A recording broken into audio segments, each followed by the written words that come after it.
What it do, homies? We out here about to check out Degenerocity, the weirdness of Tubi movies. Let's go and shut up, turn it up. Chloe! I'm just a kid. Ain't no way. Ain't.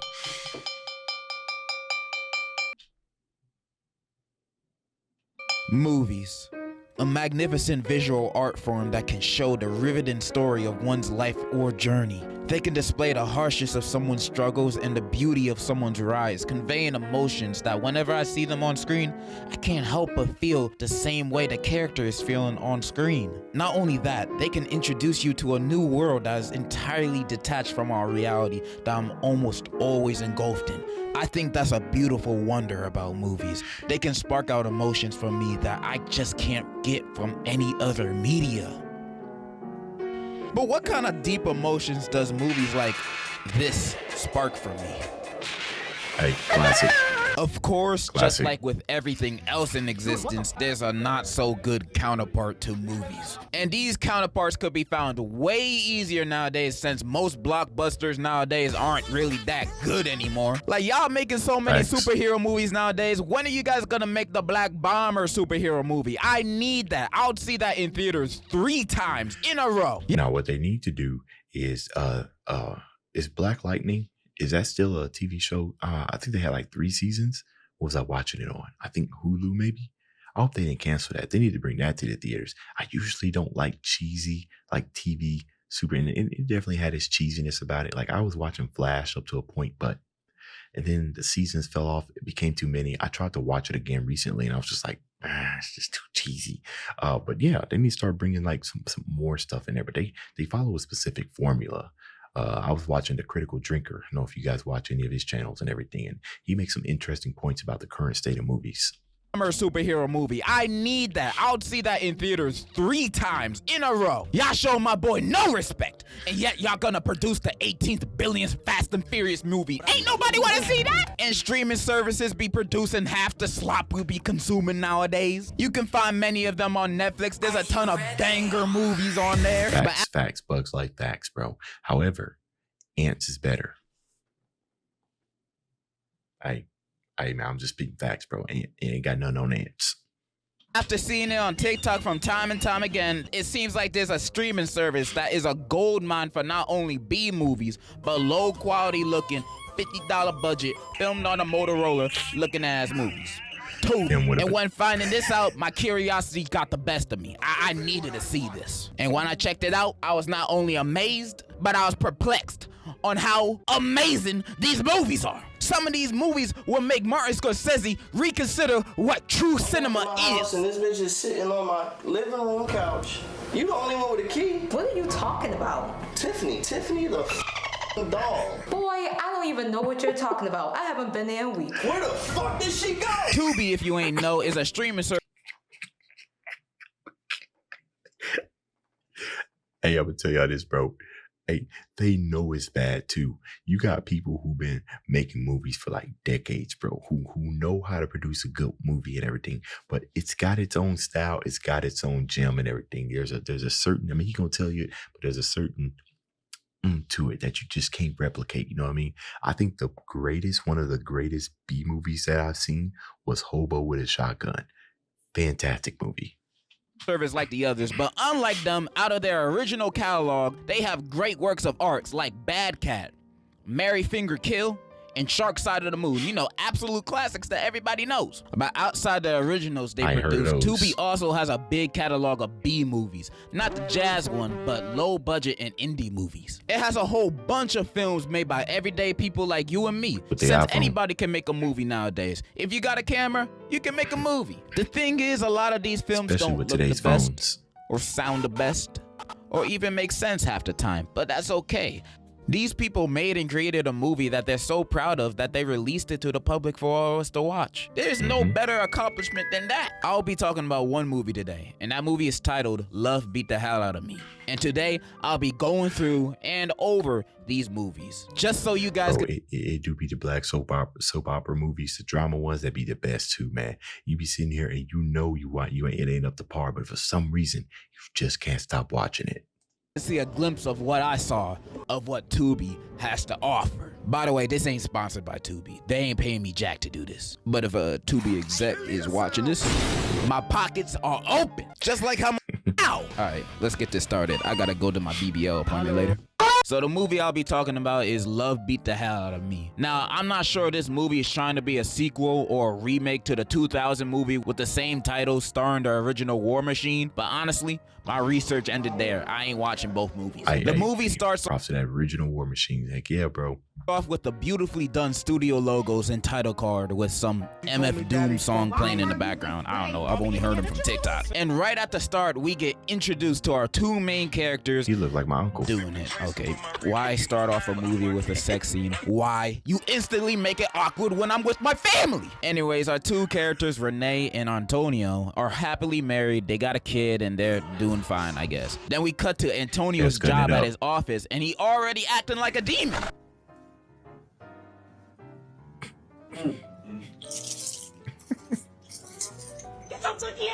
His boss then enters and introduces him to the new hire, Rhonda, and you can already see mad romantical tension between them. You can cut it with a sword or tortilla. It was that obvious. Next scene, we are at a school with Renee dropping off her son to and in his classroom. There she meets her son's new teacher, and the dude is buff like a Samoan. By the end of their convo, you can see even more romantical tension in the air. We seen so much lustful tension with these two, and it was never with each other. She then leaves because she ain't trying to act up, you know. Next, we're at knowing dang well what's the odds of you walking into your kid's classroom seeing like some big buff dude, bro, and not immediately either a guy who's been teaching. You know, I always thought that I don't see too many young people teaching in elementary. You know, I mean, it's generally like the older people. Maybe I'm tripping. Like, it's always the younger ones are like teaching maybe high school, but not elementary. It's always like older people, but I could be tripping. And it was never with each other. Ain't no way somebody that buff there. Elementary or maybe this is middle school. I forgot what he said. It can't be high school. Middle school? Okay, I can see it in middle school. My gym teacher was pretty buff, but definitely not elementary. Ain't no way. Then leaves because she ain't trying to act up, you know. Next, we're at a studio hearing one of the best songs ever recorded. Sitting in my crib, trying to get blown. Niggas need to understand my shit just flows. Like the breeze off the fucking lake. I got this dope shit uncut, make your ass lose. So this dude is Renee's brother, and apparently this is Antonio's studio. And they're all a part of this music group. I forgot what it's called. And Antonio invited some fine singers to help him record a song. Renee's brother and Antonio start hollering at these girls, and all of a sudden, this dude becomes a comedian. No, he didn't call himself T-Slick. For real? This candy man looking goofy. Yeah, say my name 3 times, motherfucking wife for that. How dare you sabotage me in front of these ladies when your sister is literally my wife? But they kiss and make up at the end, so it's all cool. Then we teleport to the... You got those type of friends, right? All of a sudden become comedians when you bring some women in. They be switching up all the time, bro. We all got that one friend. This long salon scene where Renee works out and all the girls there are roasting each other, talking about their kids and that new teacher Renee met today. Her salon buddies egg her, trying to get the deets out of her, but she shows off her wedding ring, announcing her loyalty to Antonio. How sweet. Alright, not gonna lie, first third of this movie is kind of slow. There's a lot of small talk, cool. Like Antonio telling Ray about the new hire and one of Ray's grown-ass friends trying to flirt with a kid in the chicken shop. Hey, never Addie. You can go home with me, fool. It ain't until we back in.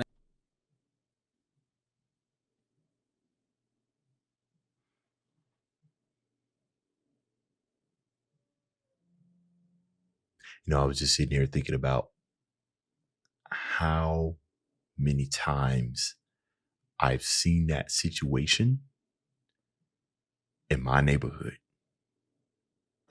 Like jokingly, you know what I mean? And I wasn't shocked that she said it. I was shocked that I wasn't shocked because I think I've heard people joke like that. But in these times, maybe I've been made more sensitive to it now because back then I didn't really care much for it. You know, when you were a kid and somebody say that, it's like, you know, they joking and everything, but Go home with me, fool. It ain't until we back at Antonio's office and Rhonda call him for some assistance. Antonio heads over to her office, and then his boss is looking for him because he just got nominated for an award for best attorney in the district. The boss and secretary go to Rhonda's office to tell Antonio the good news, only to walk in on him giving Rhonda back shots. Are you freaking kidding me? They fired on the spot, and Rhonda's laughing like she an anime villain. I don't know what the hell that's about. We then cut to Renee bro showing up to their house, and he trying to tell her the bad news about her husband Antonio.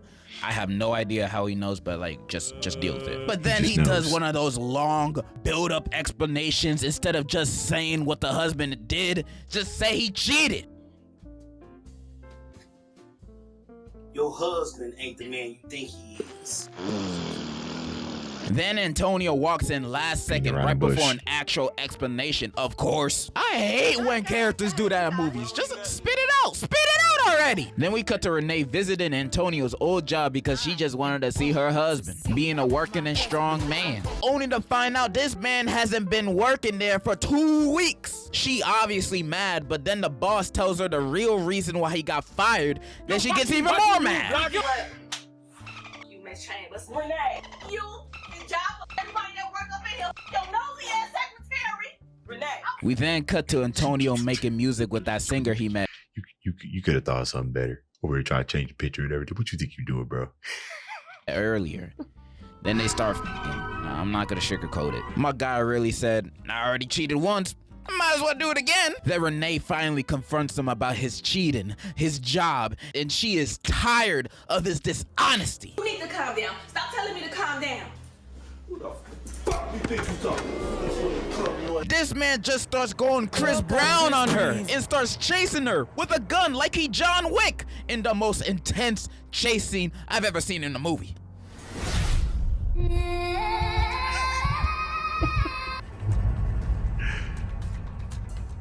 Bro, she just hit the corner. Ain't no way you lost her.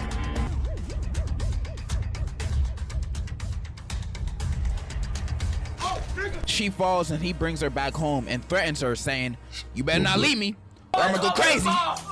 And he's also a crackhead now, I guess. Next scene, her brother show up and sees her face. Super worried, he asked, who did this? And she's like, Antonio, but we're not together no more, so there's nothing to worry about. But he wasn't having it, and he was gonna deal with it on his own. Bro waits for Antonio to pull up out of his car to drive by his ass.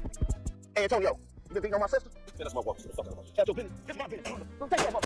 Get the fuck off my sister. Bro, look at the blood And in splatters. Antonio's dying breath, he licks his lips and then dies again. Can't be seen.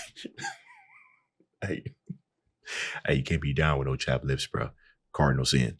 Having chapped lips around the hose. Then we cut to his funeral, which is mad empty. Not even his son showed up. Nobody liked this nigga, I guess. And Renee crying like he ain't just beat her ass 5 minutes ago.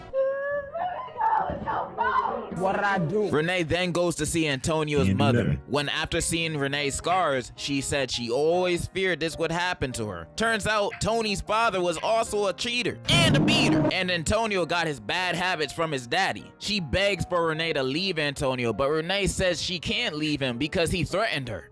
But he was just at his funeral. Wait, bro. Hold on. Yeah, and I get the story. I can't get off the makeup that she's got right here, bro. It went from a cut to like some full-on Freddy Krueger burnt leathery type thing, man. Oh, this is great.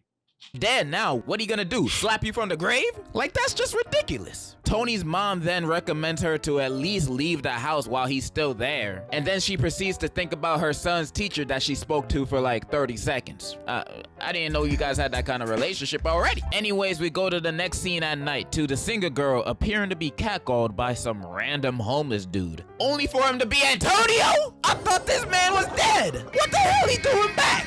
First time I saw this scene, I thought it was a flashback or something.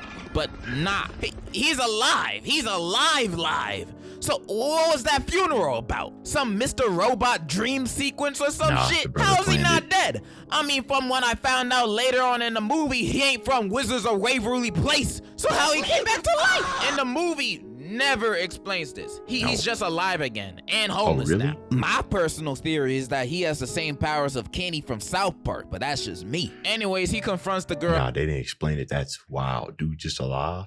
dude, I'm here. I am thinking of some type of sinister plot that maybe him and her brother done came up with, right? And they kind of showed us the thing, you know, him murking them because we needed to believe it as viewers and everything, but they didn't explain it. That's wild. About her not answering his calls, but she ain't having it with his drug problems because he's a junkie now, I guess. He gets mad and is about to smack her, but then she pulls out the blicky on him. Me go. He slowly backs away from her and then notices someone he knows in the alleyway. I know you. What do you want, man? It's his dealer and he begging for more compound V, but he got no money. So he offers to do whatever she wants. They walk away together and we transition to a montage of Renee becoming a stronger woman who don't need no man. We then cut to her packing her bags to move out, and while packing, Renee's friend frantically comes in the room. Renee, Capone called. We need to go get Antonio now. Get him for what?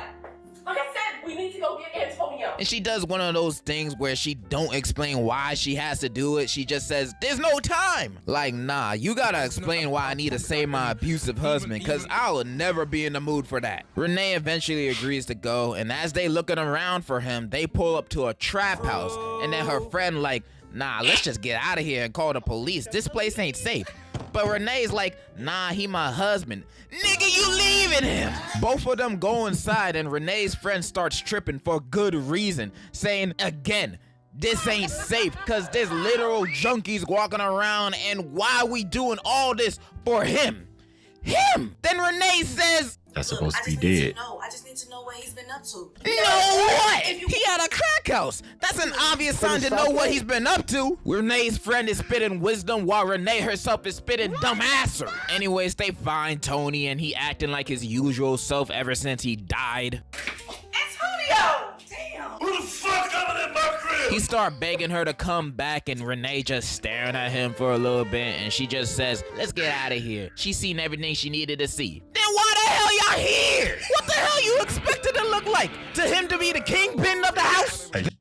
Hey man, it don't make no sense, man, but sometimes we need somebody to explain it. We need somebody to share the same thoughts that was going on through our head when we watch these movies. Degenerate, thank you. That's the name, Degeneracy, thank you. It's my first time watching your channel. Thank you. Go and hit that subscribe and that like button. We're going to be back with some more, baby. They leave and then he chases them and then we transition to a murder scene and it turns out Tony's drug dealer died of an overdose and they suspect her boyfriend of doing it. Now they haven't even identified her body yet, so I don't know how they know she has a boyfriend. One of the cops walks outside because he keeps complaining about the stink of the body. Damn! Please get that dead body out of here. He then sees a group of young African-American men hanging out minding their own business, and then the woman cop sees this and is like, Man, I bet you $20 that he sold the drugs to Tasha. Yeah. You know what? Hold it right there. y'all just saw these random dudes and automatically assumed they did it? You didn't even question them or yourself. You just went after them without no evidence. Like, just because they were there. This movie's more realistic than I thought. But this one knows karate, so movie logic, I guess he did it. And that's the last we hear or see anything related to that, so what was the point? We cut to Antonio walking to Renee's house, begging some more, but Renee is really done with him this time. He tries to beat her ass again, but she's a strong, independent woman now, so the self-defense training came in clutch. She then tells him she going to church, so if he coming, he can come. He says, yes, I'll go anywhere with you, and enters the car with her, which I don't know how she comfortable with this man being in her car after he literally just tried to knock her out like he was Tyson. They enter the car together, and that's it. That's the end of the movie. That's it. Yep. But it has one of those, though I'm hopeful, yes I am hopeful as today. And then, so that automatically makes this one of the best movies I've ever watched. Always. Now, what are my thoughts on this movie? I thought it was pretty gosh darn entertaining. Sure, it had its mishaps like having a slow first 20 minutes, but overall, I freaking loved it. And I'm never gonna judge the acting of these types of movies. I think that just comes with the Tubi package. But the writing in these movies always takes a turn in a direction that I'll never predict by the time I'm at the end of the movie. Like Resurrection. Like, who the hell this guy robbed? But I love movies like this. They're fun to watch, and I bet the people who are making it had fun making it too. Now, I'm not gonna fuck around and say this movie's amazing or anything, up there with the likes of Citizen Kane and Date Movie. But if you're looking for something stupid, fun, and entertaining to watch, I recommend this. Because I think this movie encapsulates what Tubi movies are about. Ridiculous. Anyways, I hope you guys enjoyed this video. I know I've been gone for God knows how long, but hopefully that won't happen again. Hopefully. But I still 100% definitely love all of you guys. I love you. I'ma still stand by. I love you. Also, thank you, War. I'ma still stand by Hobo with a Shotgun being one of those. I don't even know if that was on Tubi, and I don't even know what I watched it on, but it was a magnificent of a film that I highly recommend you watch it if you get the chance. Anyways, if you guys want to see some more degenerate reactions, I can definitely do Degenerocity reactions. I can definitely do some more. Y'all just let me know. See you in this video. Dave's out.